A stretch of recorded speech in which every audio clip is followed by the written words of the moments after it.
janji-janji yang berharga dan yang sangat besar. Apa? Penebusan dosa. Karya keselamatan. Tiga jalan itu.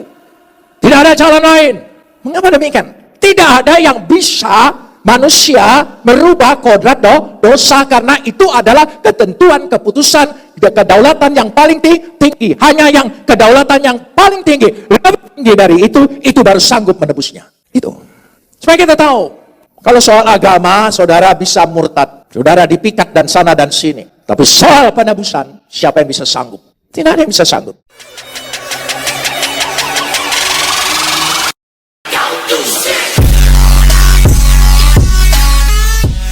Shalom, selamat datang di channel ini.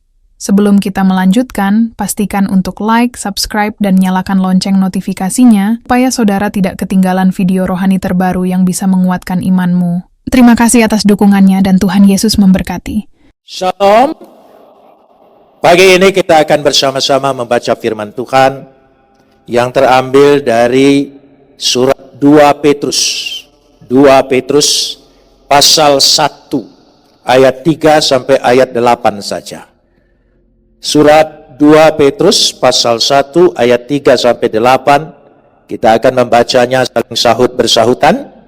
Saya akan awali ayat yang ketiga, lalu jemaat menjawab ayat yang keempat, dan seterusnya saling ganti bergantian sampai tiba pada ayat yang ke-8.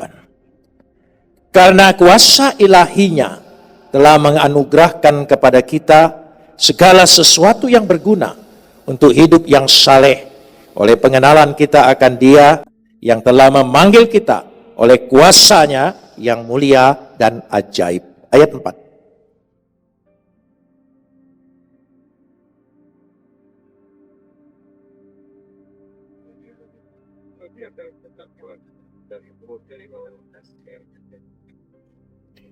Justru karena itu kamu harus dengan sungguh-sungguh berusaha untuk menambahkan kepada imanmu kebajikan dan kepada kebajikan pengetahuan.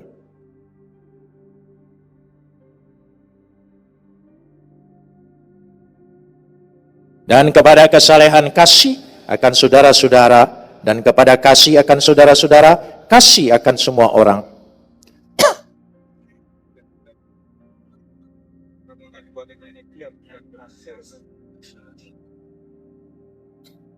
Kapot leha Adonai Elohenu kapot leha. Segala kemuliaan ya Adonai Tuhanku, kemuliaan bagimu. Pagi ini saya ingin berbicara tentang kodrat ilahi dan kodrat dosa. Kodrat ilahi dan kodrat dosa. Kata kodrat ini sendiri tidak asli bahasa Indonesia. Ini transformasi dari bahasa Arab. Karena kemungkinan bahasa Indonesia tidak bisa menerjemahkan dengan tepat apa arti yang dimaksudkan dengan kodrat, yaitu bahasa Yunaninya phuseos. Kodrat itu dalam pengertiannya ada tingkatan yang paling tinggi, kodrat, iradat, dan ikhtiar. Jadi ada 3 hal. Kodrat artinya kedaulatan yang tertinggi. Kedaulatan yang tertinggi, ketetapan yang tidak dapat dibatalkan.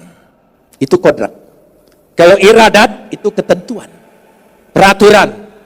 Kalau engkau melanggar, engkau bisa menebusnya. Mungkin dengan apa? Menurut aturan itu.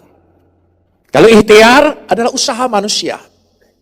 Dan kedua hal ini, iradat dan ikhtiar, tidak bisa merubah kodrat. Itu penting sekali. Kodrat itu sekali lagi adalah ketentuan, ya, ketentuan yang tidak bisa dirubah. Karena dia ditetapkan oleh kekuasaan yang tertinggi. Sehingga tidak bisa dirubah. Begitu juga kodrat dosa. Jadi kodrat dosa itu tidak bisa oleh manusia. Karena manusia taat dengan iradat, ketentuan-ketentuan, diikuti, mencoba. Tidak bisa merubah itu kodrat. Apalagi ikhtiar, usaha manusia, perbuatan manusia. Dia tidak bisa merubah. Tolong ingat, kodrat, iradat, ikhtiar. Tolong ini dipercakapkan. Terus, ya, baik di Connect Couple dipercakapkan. Sampai ketemu kita bulan depan. Akan ada bagaimana kodrat itu menguasai kehidupan kita.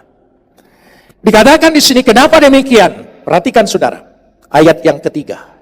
Kita simak dengan baik-baik ayat yang ketiga ini. Dikatakan di sini, coba diawali kata-katanya apa? Kuasa ilahinya telah menganugerahkan kepada kita segala sesuatu yang berguna untuk hidup, yang saleh oleh pengetahuan kita akan Dia, yang telah memanggil kita oleh kuasanya, ya, kuasanya, oleh kuasanya yang mulia dan ajaib. Saudara tahu, kita semua ini sudah diberikan keselamatan. Keselamatan sudah dikerjakan oleh Kristus. Yang menebus dosa kita bukan kuasa manusia. Sekali lagi, kuasa ilahi, itu kodrat. Itu yang dimasukkan dengan kodrat. Jadi kuasa ilahilah yang mampu melawan kodrat dosa. Yang bisa menghapusnya hanya kuasa ilahi.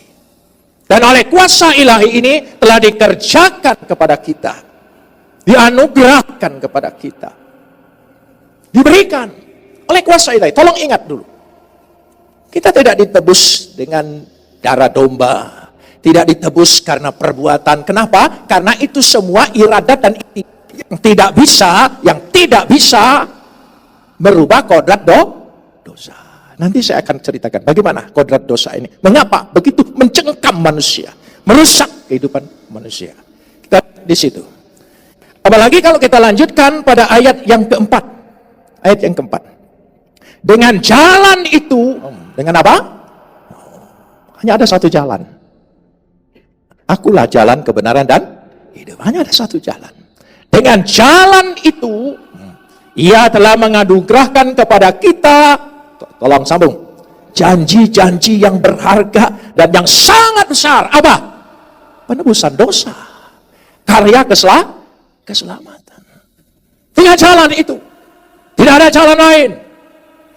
Mengapa demikian? Tidak ada yang bisa manusia merubah kodrat dosa, karena itu adalah ketentuan, keputusan, kedaulatan yang paling tinggi. Hanya yang kedaulatan yang paling tinggi, lebih tinggi dari itu baru sanggup menebusnya. Itu. Supaya kita tahu, kalau soal agama, saudara bisa murtad, saudara dipikat dan sana dan sini. Tapi soal penebusan, siapa yang bisa sanggup? Tidak ada yang bisa sanggup. Baru ikhtiar manusia. Baru manusia yang mengikuti hukum. Yang disebut iradat, syariat. Nggak bisa. Karena dosa itu adalah kodrat. Nanti tolong diingat. Coba pikirkan. Ini penting sekali. Supaya kita punya dasar iman yang tetap. Punya pengajaran yang utuh. Dan kehidupan orang beriman. Itu penting. Dikatakan di situ bagaimana kodrat ilahi ini berubah. Ya, dengan jalan itu Ia telah menganugerahkan kepada kita janji-janji yang berharga, yang sangat besar. Olehnya kamu boleh mengambil bagian dalam apa? Kodrat ilahi. Kamu boleh mengambil bagian. Pusios. Ya, berakar dari kata pusis, natur, kodrat. Ketentuan dikatakan di situ. Ketentuan. Ya, karena dikatakan tidak dapat dirubah. Itulah sifat aslinya. Tapi engkau beralih pada kodrat ilahi. Kenapa saudara? Mari kita lihat dulu. Roma pasal 7 ayat 14. Coba kita simak dengan baik. Tolong ditayangkan. Ya, dikatakan di situ. Dengan kata lain, ya, dikatakan bagaimana? Coba Roma 7 ayat 14. Sebab kita tahu bahwa hukum Taurat adalah rohani, tetapi aku bersifat, tolong sambung, terjual.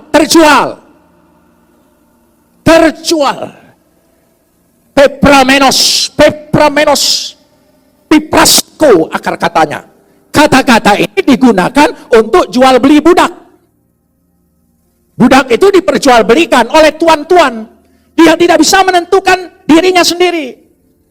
Dia tidak bisa menebus dirinya sendiri. Harus ada tuan di atas segala tuan yang sanggup menebusnya. Karena dia sudah pepramenos, terjual. Ini sambungan dari kodrat ilahi. Dia terjual. Budak tidak bisa membebaskan dirinya. Meskipun dia kumpulkan uang, dia tidak bisa. Harus ada Tuhan yang menebus dia. Itu arti pepramenos.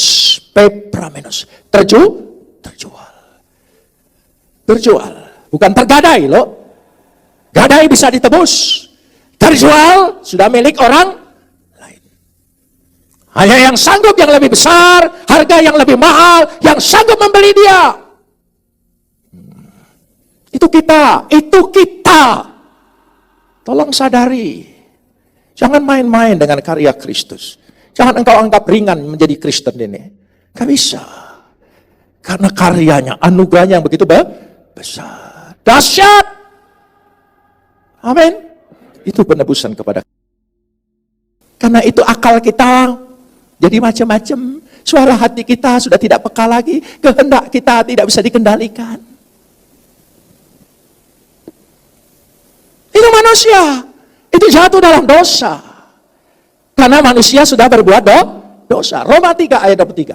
Roma 3 ayat 23. Tolong ini diselami, dipelajari supaya kita tahu di mana letaknya kita harus berjuang, di mana Tuhan pulihkan hidup kita, di mana kita harus menjaga bagaimana anugerah itu dikerjakan dalam diri kita. Jangan teori, dia lancar dan terurai.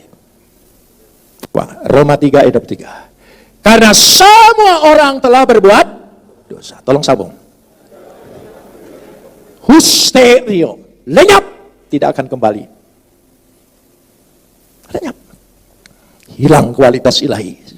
Sehingga menjadi kualitas binatang. Makanya ketika Adam dan Hawa dibuatin, dikenakan pakaian binatang karena dia sama dengan, ya, itu setelah manusia jatuh dalam dosa. Hilang semua. Jadi yang hilang apa? Gambar dan rupa Tuhan. Sejak itu terpisahlah antara Selem dengan Demon. Dulu satu. Senyawa. Sekarang tidak. Hilang kan? Coba. Kita baca lagi. Kejadian pasal 5 ayat 3. Kejadian pasal 5 ayat 3. Coba kita lihat. Supaya kita sadar. Dosa telah merusak hidup kita. Kemuliaan Tuhan sudah hilang. Kualitas ilahi sudah lenyap. Coba. Setelah Adam hidup 130 tahun. Ia memperanakan seorang laki. Tolong sambung. Gambar rupa Adam sebagai manusia berdosa. Berubah kan? Berubah semua. Mana ada? Kan ketika kejadian 1 ayat 26 gambar dan rupa Tuhan. Ketika kejadian pasal 5 ayat 3 sudah tidak lagi. Karena itu supaya turunlah gambar dan rupa ilahi ini dari sorga. Siapa namanya? Oh, hebat dahsyatnya dia, bukan nabi saja, bukan urusannya. Dia sudah tebus. Gambar dan rupa ini. Siapa yang datang? Nabi mana? Senyawa dengan Bapa di sorga. Nggak ada. Beri kemuliaan bagi Yesus. Semeriah-meriah. Itulah kita. Hargai itu. Kalau cari jodoh yang muda, tolong dinasihatin. Tanya ada gambar dan rupa ilahi enggak di situ? Iya. Kalau masih manusia, oh manusia itu baik-baik awalnya. Semua berawal baik-baik. Dari situ dikatakan. Karena itu, ya, karena semua sudah hilang, husterio tadi. Nah sekarang kita bertobat. Apa yang dipulihkan waktu kita bertobat coba? Karena kita ditebus oleh gambar dan rupa ilahi. Apa coba? Gambar sudah ada kan? Yaitu Selem. Yang dipulihkan kita apa? Kualitas ilahi. Katakan bersama, kualitas ilahi. Coba diskusikan. Kualitas ilahi yang ada pada diri kita masing-masing. Jangan nilai orang. Diskusikan, saksikan. Kualitas ilahi apa? Pikiranku penuh hikmat, suara hatiku dikuasai Roh Kudus. Tapi sekali lagi, kualitas ilahi ini bukan hadiah. Pembukaannya diberikan oleh Dia, dikirim oleh Roh Kudus. Berproses. Proses. Katakan apa? Nah, tidak sekaligus kan kita punya kualitas ilahi. Masih ada sisa-sisa kualitas si monyet itu, saudara ya. Masih ada. Karena kita harus terus berjuang.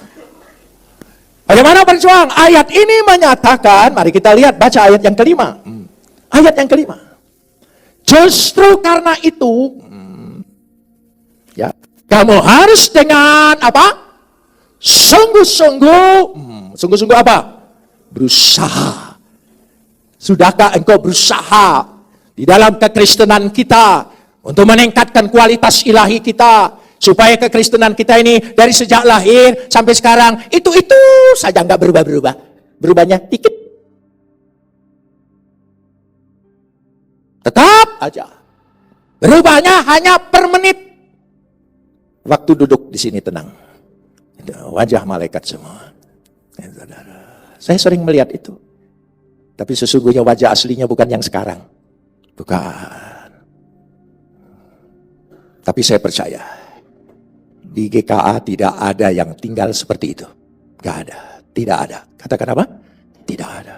Tidak ada. Tidak ada orang-orang yang saya sebut tadi tinggal di GKA seperti itu. Tidak ada. Yang ada sekarang sedang kumpul. Sedang kumpul. Nanti kan pulang lagi. Nah itu penting. Meningkatkan kualitas ilahi tadi. Kita sudah terima anugerah. Kita berproses oleh Roh Kudus. Roh Kudus itu proses kita untuk apa? Untuk meningkatkan kualitas ilahi. Bukan yang macam-macam, bukan.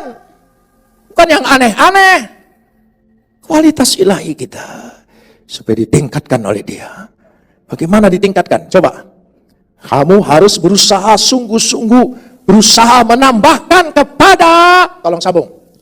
Oh, iman apa? Kebajikan. Berusaha sungguh-sungguh dekat. Iman. Iman. Kalau berusaha sungguh-sungguh, saudara sudah punya iman? Oh, saya percaya. Tapi yang belum punya apa? Ayo jujur. Kebajikan. Iman tanpa perbuatan, omong kosong. Yang harus kita tambah apa ada? Iman kita makin bertambah, yang bertambah juga apa? Kebajikan. Nah ini tingkatan kelasnya. Ayo, nanti ini kelas pertama. Tolong tayangkan. Kelas pertama. Ya, tolong tayangkan. Kelas pertama. Iman kepada apa? Kebajikan. Ayo. Sekarang saudara bisa nyatat. Aku kelas berapa ya? Ini iman kebajikan. Dari kebajikan, perbuatan-perbuatan yang baik kepada apa? Pengetahuan. Pengetahuan kita tentang Tuhan makin bertambah, makin semangat membaca Alkitab. Dia digali terus menerus. Saya khotbah Shalem dan Demon itu berulang-ulang, tapi Tuhan kasih terus, tambah terus hikmat tentang itu.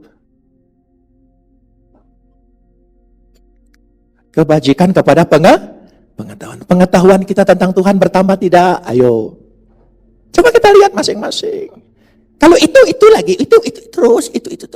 Sehakikat sederajat melekat gitu terus. Gitu. Dari katekisasi terus itu, enggak tambah-tambah. Orang yang enggak tambah pengetahuan berarti tidak naik kelas. Makin mengenal.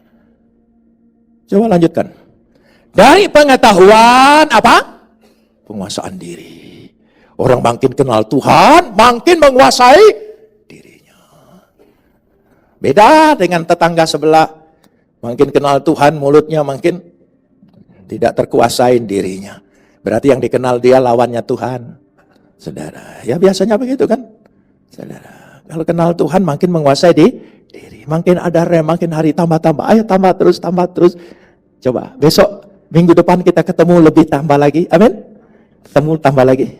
Ya, ketemu saya lagi nanti sudah tambah lagi. Amin? Ya, apa ingin tetap duduk di kelas? Ya, kenapa tidak naik-naik? Terlalu disayang guru. Ya, gitu. Jadi mantap di situ terus. Saudara, itu jawaban orang ya, goblok tadi saudara ya. Ya.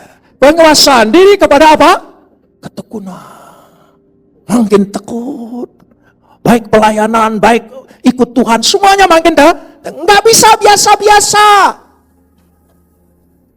Nggak bisa. Kalau saudara punya rohani, kualitasnya biasa-biasa saja, itu berarti tidak ada peningkatan kualitas ilahinya. Sadari itu, bertobat itu. Berarti Roh Kudus tidak berkarya dan bekerja dalam dirimu. Roh hanya jadi cita-cita saja. Dia harus berkarya, memproses. Amin. Loh, jangan bolak-balik minum darah makan tubuh terus bolak-balik, tapi tidak tingkat-tingkat. Yesus bilang ini orang kok mantep gitu. Senangnya mantap, tidak mau berubah. Maka hidupmu juga tidak berubah, ekonomimu tidak berubah, semua karirmu tidak berubah. Nanti ayat yang selanjutnya, engkau akan berhasil. Amin. Hidupmu berhasil, baik dalam Kristus maupun di tengah dunia ini. Naik kelas dulu. Kepada ketekunan. Ketekunan kepada apa? Kesalehan. Makin beribadah, makin punya sikap-sikap Kristus. Nanti saya akan berbicara bagaimana memiliki pikiran dan perasaan Kristus. Bagaimana memiliki? Apa cirinya? Harus karakter kita sama dengan dia. Kalau tidak sama, jangan harap saudara pikir, sekali selamat, tetap selamat. Mimpi. Mimpi. Jangan mimpi itu. Jadi jangan bolak-balik ini lagi.